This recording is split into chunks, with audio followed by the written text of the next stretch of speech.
Ironically, Candace Parker is in a little bit of a hot seat right now. Yeah, she probably shouldn't go to Chicago. Candace Parker just crossed an unspoken boundary in the WNBA, and now the backlash is rolling in. If you've been following women's basketball lately, you know the climate. Caitlin Clark, the fastest rising name the league has ever seen, is driving record-breaking TV numbers, packing arenas, shattering milestones, and still facing constant criticism. And here's the wild part. It's not just her under fire. Anyone who openly supports Clark, without simultaneously giving equal hype to every other player, instantly becomes a target. That's not an exaggeration.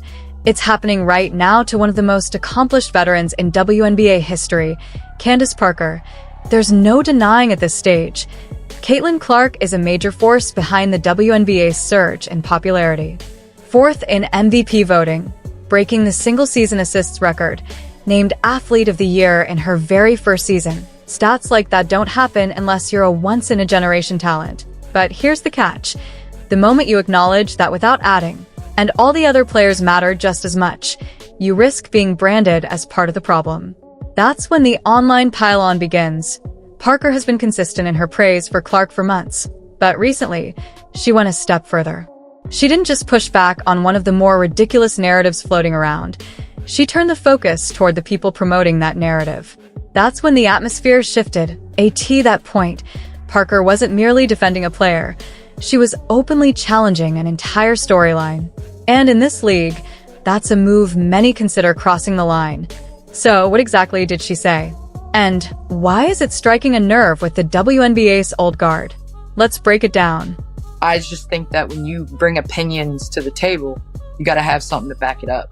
So you can't just say stuff. Unfortunately for Candace, she's learning the tough truth. That's not how things operate in the WNBA right now. When it comes to acknowledging Caitlin Clark's influence, both in terms of her on-court performance and the revenue she's generating for the league, the common approach among many has been the same. Either gloss over it or minimize it until it sounds unremarkable, and you don't have to take my word for it. Just look at how ESPN handled the All-Star Game ratings. It's fine to just say, just post the ratings. That is fine. That is absolutely fine. But, it is another situation than pretending like Caitlin Clark doesn't exist. They didn't stack this year's game up against last year's, the one where Caitlin Clark actually played. Instead, they skipped over it entirely and reached back to 2023. Why? Because if they had made a direct comparison, they would have had to admit something undeniable. Without Clark on the floor, ratings dropped by 36%. And honestly, there's no legitimate reason to ignore the most recent season unless you're trying to bury the Clark effect and push a narrative that the league can thrive without her. But this kind of maneuver isn't new.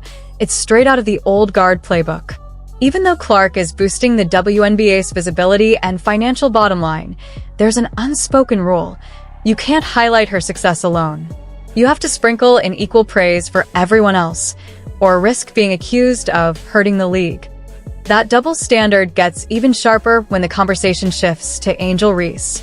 This is the point where Candace Parker truly stepped into controversy.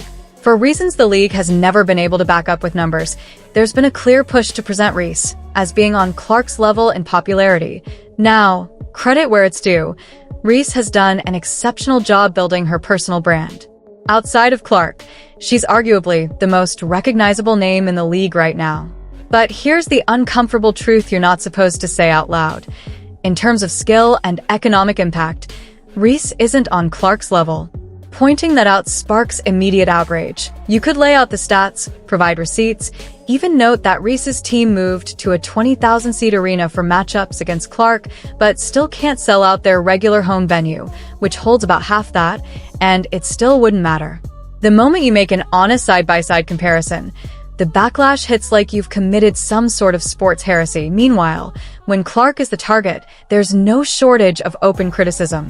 With her missing most of this season and not looking fully healthy in the games she's played, detractors have been circling, eager to downplay her influence. Case in point, after the Fever won the Commissioner's Cup without her and then defeated the Aces, ESPN analyst Carolyn Peck didn't just compliment the team. She openly suggested they might perform better. without Caitlin Clark. Look, I think that Indiana is even more dangerous when Caitlin Clark doesn't play because she's a ball dominant guard. The ball's in her hands a lot. So you know what you need to try to take away. But when you look at Indiana now, they've got so many weapons. And that was only the beginning of the narrative snowball.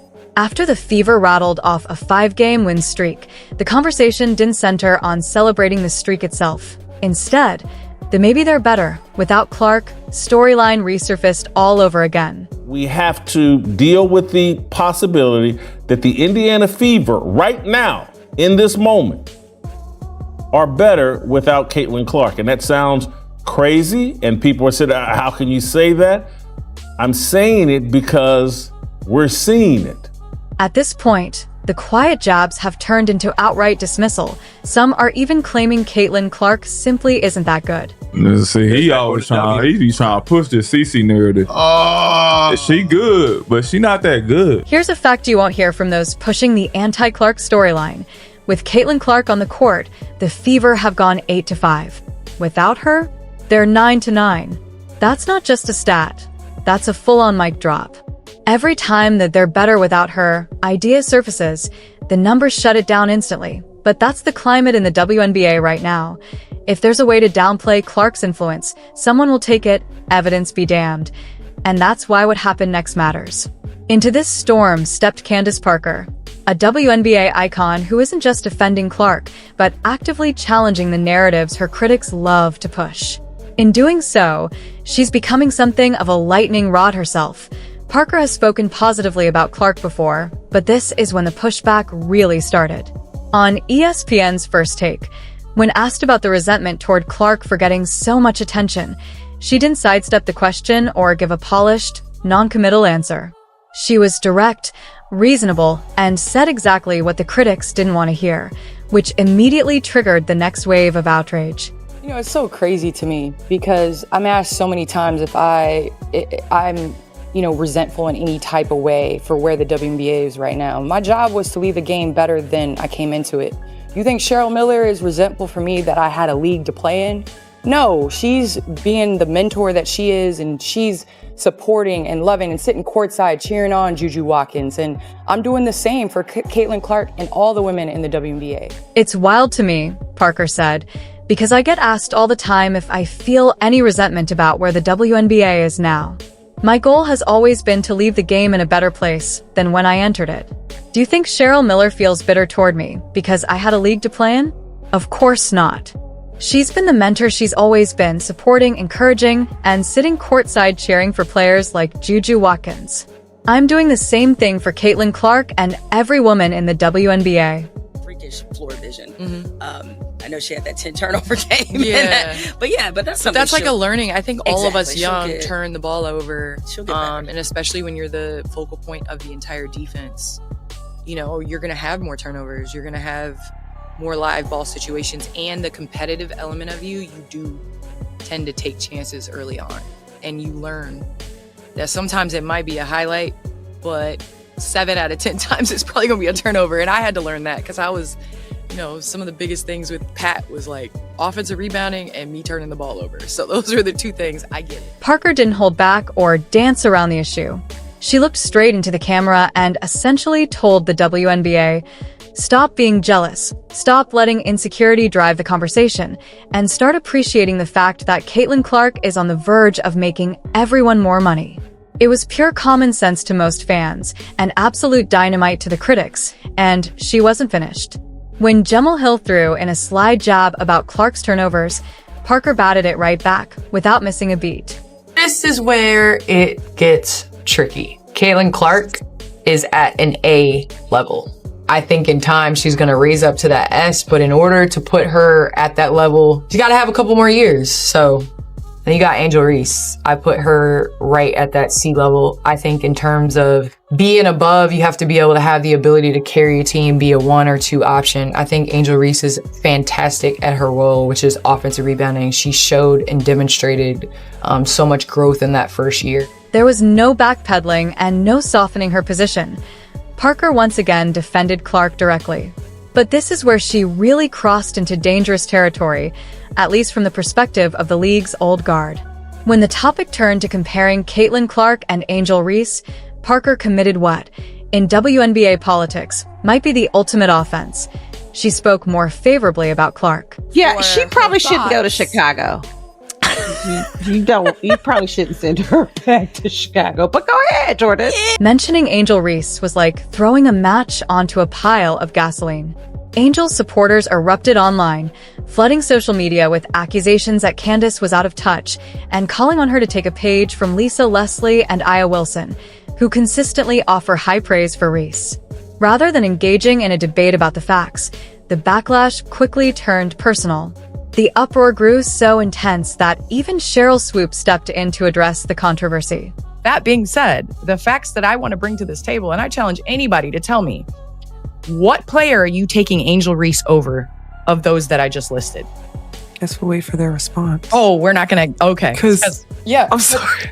But what I'm saying is, in what player, and this is no disrespect, these are the greatest players in the game right now.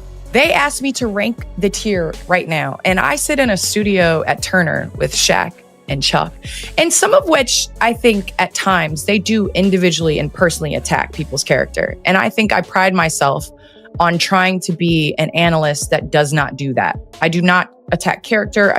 I literally am just, from my point of view, from my opinion, this was the ranking. And so I ask again, are you taking Angel above Paige? Are you taking Angel above Arike? Are you taking Angel above Sabrina or Kelsey or Caitlin or Asia or Nafisa or Brianna? No, that does not make her a bad player. That does not make me a hater. Do I think she could be up there? Yeah. In this environment, objectivity goes right out the window. If you praise Caitlin Clark without instantly elevating Angel Reese to a tier status, you get blacklisted, no exceptions. But Candace stood her ground.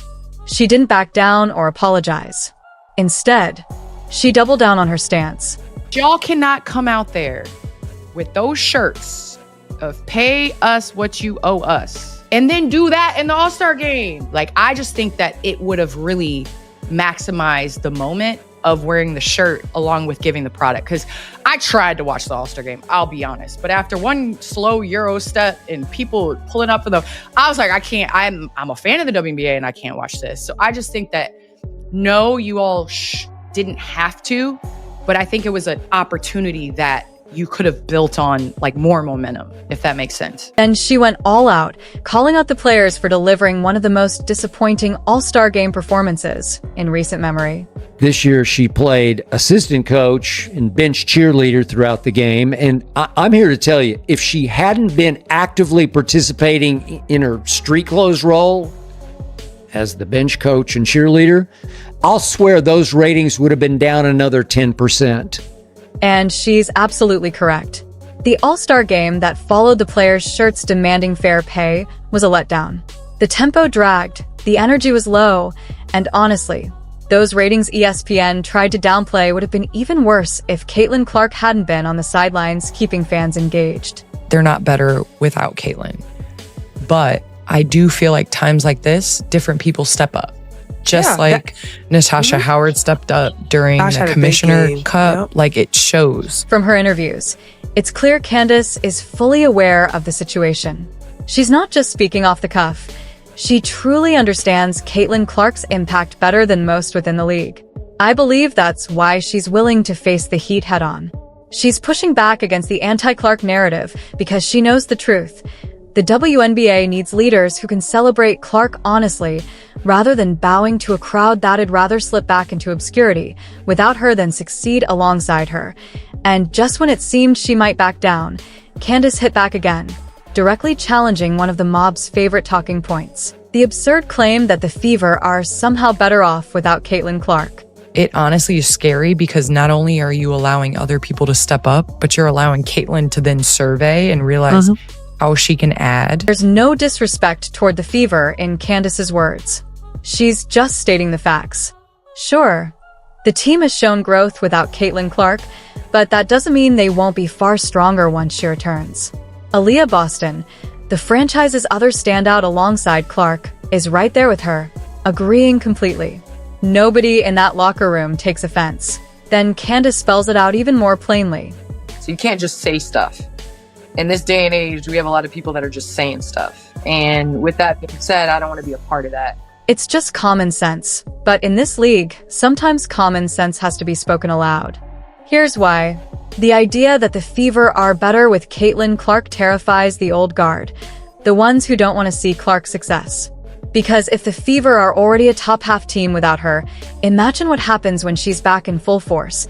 When they start playing exciting, winning basketball, the kind that turns every game into a must-watch event, the fans will come pouring in by the millions.